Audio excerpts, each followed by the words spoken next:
Welcome back to How to 360. Today, we're bringing you a healthy, hearty, and gluten-free favorite. Stuffed bell peppers that are as colorful as they are delicious. Start by preheating your oven to 350 degrees Fahrenheit or 175 Celsius. Cut each bell pepper in half lengthwise, scoop out the seeds and rub them down with a little olive oil. Place them cut side down in a baking pan and pop them into the oven for 15 minutes. In a skillet over medium-high heat, add 2 tablespoons of olive oil. Sauté 3 cloves of minced garlic and half a diced onion for about 1 minute. Next, add 1 pound of ground beef. Cook it until it's fully browned, then drain the excess liquid.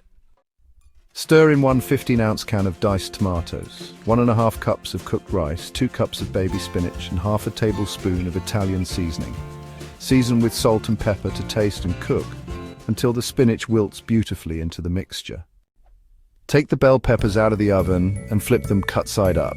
Spoon in your beef and veggie filling until each pepper half is generously stuffed. Top each one with a little Monterey Jack cheese, about ½ cup total.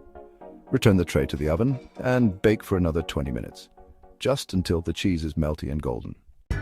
Garnish with fresh parsley and you're ready to dig into this gluten-free goodness. Thanks for cooking with How to 360. Full ratio and ingredients are in the description below. If you enjoyed this recipe, don't forget to like, subscribe, and hit that bell for more mouth-watering how-to videos. Until next time, happy cooking.